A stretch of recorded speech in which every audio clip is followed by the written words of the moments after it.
Hello बच्चों, I am अर्चना चौधरी। हम class 11th में चैप्टर 10 सेल साइकिल की स्टडी कर रहे हैं, जिसमें हमने पिछले लेक्चर में म्यूसिस फर्स्ट की स्टडी की थी। और आज का हमारा लेक्चर है म्यूसिस सेकंड। म्यूसिस सेकंड में पहला आता है प्रोफेज सेकंड, मतलब प्रोफेज सेकंड से ही शुरू होता है। दो म्यूसिस के बीच में आती है म्यूसिस फर्स्ट, म्यूसिस सेकंड। दोनों के बीच में आती है म्यूटिक डिवीजन के इंटरकाइनेसिस। इंटरकाइनेसिस जिसमें एस फेज नहीं आता है, मतलब डीएनए का रेप्लिकेशन नहीं होता है, और ये इंटरफेज से शॉर्ट लिव्ड होती है, मतलब ये कम ड्यूरेशन की होती है, इसमें कम टाइम लगता है। फिर स्टार्ट होता है प्रोफेज सेकंड। प्रोफेज सेकंड में क्या होता है, जैसे ये है, हमने उसमें पढ़ा था कि उसमें दो सेल बन गई थी, है ना। टीलोफेज के बाद में उसमें दो सेल बन गई थी, और प्रोफेज सेकंड में ये बिल्कुल माइटोसिस की जैसी होती है। इसमें लास्ट में जो प्रोफेज सेकंड के लास्ट में न्यूक्लियर एनविलप और न्यूक्लियोलस दोनों डिसअपियर हो जाते हैं, ठीक है ना। ये होमोलोगस क्रोमोसोम है, ठीक है। ये ये मान लिया दो ही क्रोमोसोम लिए हमने, ये होमोलोगस क्रोमोसोम है, ठीक है ना। ये थोड़े से इलोंगेटेड होते हैं और इस तरह से ये बिखरे हुए होते हैं। न्यूक्लियर मेम्ब्रेन डिसअपियर हो जाती है और न्यूक्लियोलस भी डिसअपियर हो जाता है। जो सेंट्रोसोम है वो अपोजिट पोल की तरफ बढ़ना शुरू कर देती है, ऐसे या अपोजिट पोल की तरफ आ जाती है, क्या, centrosome. Centrosome meiosis second initiated immediately after the cytokinesis. जैसे साइटोकाइनेसिस होता है ना, एक सेल से जब दो सेल बनती हैं म्यूसिस फर्स्ट में, तो जो साइटोकाइनेसिस होता है उसके इमीडिएटली प्रोफेज सेकंड स्टार्ट हो जाती है। Usually before the chromosome have fully elongated, मतलब इसमें जो क्रोमोजोम है उतने नहीं खुलते हैं जितने कि म्यूसिस फर्स्ट में खुलते हैं, ठीक है ना। म्यूसिस फर्स्ट के प्रोफेज में जितने खुले होते हैं ना, इतने ये खुले हुए नहीं होते हैं। In contrast to meiosis first, meiosis second resemble a normal mitosis, normal mitosis के जैसा ही होता है। The nuclear membrane disappear, nuclear membrane disappear हो जाती है। By the end of prophase second the chromosome again become compact. जो chromosome होते हैं कॉम्पैक्ट होना शुरू हो जाते हैं, मतलब कंडेंस होना शुरू हो जाते हैं, शॉर्टर हो जाते हैं, ठीक है ना। और वो सेकंड फेज आती है मेटाफेज। मेटाफेज जैसे ये सेल है, तो जो होमोलोगस क्रोमोसोम है ना, ये ऐसे इक्वेटर पे अपने आप को अलाइन करते हैं। इनके जो सेंट्रोमियर होती है वो इक्वेटर पे होती है, बिल्कुल, है ना। ये क्रोमेटिड है, ठीक है। इस तरह से ये सेंट्रोमियर पे ये अटैच होते हैं, और जो स्पंडल फाइबर है ना, इस बार दोनों तरफ जुड़ते हैं, ठीक है। नीटोकोर के दोनों तरफ ये ऐसे जुड़ते हैं, क्योंकि अब की बार जो है ना सेंट्रोमियर ब्रेक होनी है, और जो ये सिस्टर क्रोमेटिड है ना, ये अलग अलग हो जाते हैं, ठीक है। At this stage, the chromosome align at the equator, and the microtubule from opposite pole of the spindle get attached to the नीटोकोर्स, है ना। ये नीटोकोर्स ही अटैच हो जाते हैं of the sister chromatid. Sister chromatid होते हैं ना, तो अब की बार क्या है, जो सिस्टर क्रोमेटिड है ना वो सेपरेट हो जाते हैं एक दूसरे से, क्योंकि जो सेंट्रोमियर है ना वो ब्रेक हो गई है। ये सेंट्रोमियर ब्रेक हो गई है। जैसे ये दो आर्म होती है ना, ये आर्म है क्रोमोजोम की, और ये होती है न्यूटोकोर। तो एक तरफ से स्पंडल फाइबर इधर से पुल करते हैं, है ना, इस तरफ, दूसरे पोल की तरफ ये पुल करते हैं, मतलब खींचते हैं ना। तो इससे क्या होता है, जो सेंट्रोमियर है ना ये बीच में ये ब्रेक हो जाती है, और ये न्यूटोकोर होती है स्पंडल फाइबर को अटैच करने के लिए, ठीक है ना। दोनों तरफ से स्पंडल फाइबर न्यूटोकोर से अटैच होते हैं, और ये अपोजिट पोल की तरफ इनको खींचते हैं, किसको, सिस्टर क्रोमेटिड को। और इस तरह सिस्टर क्रोमेटिड अलग अलग पोल पे चली जाती है, ठीक है ना। मतलब एक इधर सिस्टर क्रोमेटिड चली जाती है, मतलब इस तरह से जो सिस्टर क्रोमेटिड है ना, ये एक इस पोल पे चली जाती है और दूसरी इस पोल पे चली जाती है। दूसरे क्रोमोजोम की भी ऐसे चल जाती है, ये दूसरा क्रोमोजोम है, ठीक है ना। इस तरह से दो क्रोमोजोम लिए थे ना हमने, तो इस तरह से क्या हुआ, फिर उसके बाद क्या, साइटोकाइनेसिस होता है, हो जाता है ना। तो इस तरह से ये दो सेल फिर बन जाती है। एक बार तो मियोसिस फर्स्ट में दो सेल बन गई थी, एक सेल से दो सेल मियोसिस फर्स्ट में बन गई थी ना, ये मियोसिस फर्स्ट में बन गई थी, म्यूसिस फर्स्ट में। और इसके बाद ये दो सेल भी डिवाइड हो जाती है, ऐसे ऐसे, ठीक है। तो इस तरह से म्यूसिस में एक सेल से कितनी सेल बनती है, चार सेल बन जाती है, एक सेल से चार सेल बन जाती है, ठीक है।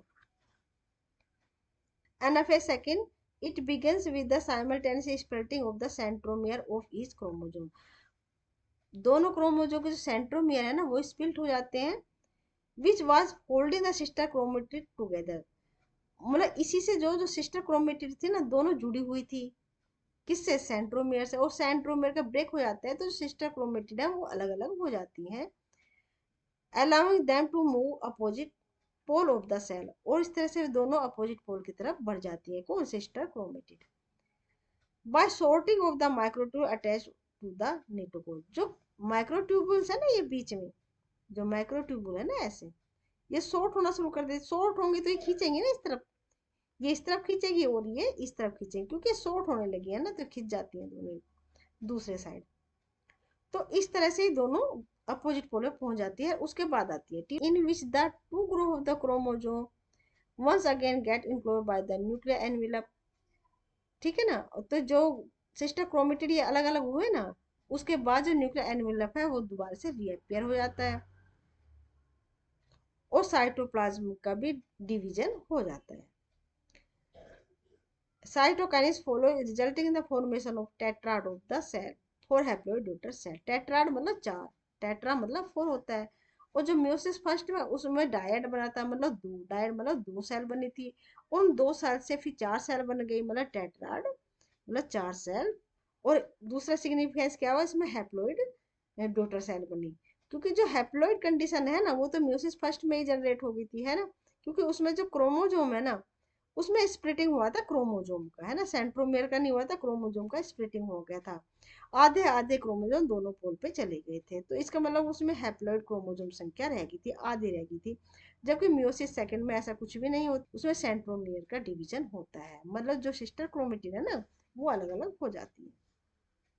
जैसे ये प्रोफेज फर्स्ट है, ये इसे स्पंडल फाइबर बन रहे हैं, सेंट्रोसोम से है ना वो अटैच हो रहे हैं, और ये है मेटाफेज फर्स्ट, इसमें इक्वेटर पे क्रोमोजोम ने अपने आप को अटैच कर लिया है। उसके बाद anaphase second, chromosome opposite pole की तरफ बढ़ने शुरू हो गए हैं, क्योंकि जो स्पंडल फाइबर है ना ये शॉर्टर होना शुरू हो गए हैं, क्योंकि स्पंडल फाइबर ने अपने आप को शॉर्ट करना शुरू कर दिया है, इसलिए ये दोनों पोल की तरफ खींचने लगते हैं, ठीक है ना। ये फिर है टीलोफेज सेकंड, इस टीलोफेज सेकंड में दो सेल बन जाती है, ठीक है ना। तो ये हमने पूरा प्रोसेस देखा मियोसिस सेकंड का, किस तरह से एक सेल चार सेल में बदलती है, ये हमने पूरा प्रोसेस देखा। अब हम इसका देखते हैं सिग्निफिकेंस। सिग्निफिकेंस तो अब आप भी बता सकते हैं उसका, है ना, इंटेलिजेंट बच्चे हैं। देखो बच्चों, अगर आपको ये वीडियो पसंद आती है तो वीडियो को लाइक शेयर सब्सक्राइब जरूर कर दिया करें, सब्सक्राइब जरूर कर दिया करें बच्चों। तो देखते हैं significance of meiosis. Meiosis is the mechanism by which conversion of the specific chromosome number of each species achieve across generation in sexual reproduction organism. जो सेक्सुअल रिप्रोडक्शन ऑर्गेनिज्म है उसमें क्रोमोसोम की संख्या जो मेंटेन रहती है ना वो मियोसिस की वजह से ही रहती है। ये मैंने पहले भी समझाया है ना, क्योंकि अगर टू एन ये टू एन और ये टू एन मेल के हैं, जब इन्हें क्रॉसिंग ओवर होता है ना तो जो जाइगोट बनता है ना फोर एन बनेगा। फिर अगर फोर एन में क्रॉसिंग ओवर होता है तो जो जाइगोट बनेगा वो एट एन बनेगा। तो इस तरह से जो क्रोमोसोम संख्या है ना बढ़ती चली जाएगी, है ना। लेकिन क्रोमोसोम संख्या हमेशा ही निश्चित होती है, एक ऑर्गेनिज्म में हमेशा ही क्रोमोसोम की संख्या निश्चित होती है। अगर ये नहीं होती है तो इसमें जेनेटिक डिसऑर्डर आ जाते हैं, बहुत सारी बीमारी हो जाती हैं, जिसमें क्लेनिफेल्टर सिंड्रोम है, टर्नर सिंड्रोम है, इस तरह से बीमारियां हो जाती हैं, ठीक है ना। इसलिए क्रोमोसोम की संख्या हमेशा ही निश्चित रहनी चाहिए और उनको मेंटेन करता है मियोसिस, ठीक है ना। क्योंकि जैसे टू एन है, टू एन ही होते हैं, है ना। ह्यूमन में जो सेप्रोफिटिक जनरेशन मिलती है, मतलब डिप्लॉयड नंबर ऑफ क्रोमोसोम मिलते हैं।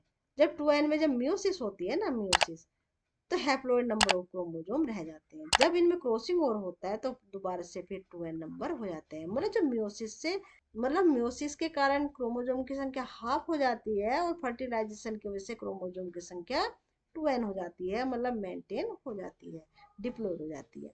Even through the process paradoxically result in the reduction of the chromosome number by half. It also increase the genetic variability in the population of organisms. मतलब जो crossing over होता है ना, जब part change होते हैं क्रोमोसोम के, मतलब कुछ जीन उसमें और उसके कुछ जीन उसमें आ जाते हैं, तो इससे क्या है, वेरिएशन आती है। जो पेरेंट्स से उसके ऑफस्प्रिंग है ना इसलिए नहीं मिलते हैं, क्योंकि क्रोमोसोम के बीच में क्रॉसिंग ओवर हो जाता है, इसलिए उसमें जो क्रोमोसोम के बीच में जो अदला बदली होती है ना इसकी वजह से कुछ वेरिएशन आ जाती है, ठीक है। जो ये वेरिएशन है ना ये इवोल्यूशन के लिए बहुत जरूरी है, मतलब इवोल्यूशन की जो वजह है ना वो मियोसिस है। From one generation to the next. Variation are very important for the process of evolution. ये आ गया ना, तो मतलब ये इवोल्यूशन के लिए बहुत ही जरूरी होती है जो वेरिएशन जनरेट होती है, जो बदलते हुए एनवायरनमेंट में एक ऑर्गेनिज्म को ज्यादा एडेप्टेबल बनाती है, ज्यादा वो अडेप्ट कर सकता है। ठीक है, ठीक है बच्चों, तो आज ये चैप्टर खत्म होता है सेल साइकिल। नेक्स्ट लेक्चर से हम दूसरा चैप्टर शुरू करेंगे। ठीक है बच्चों।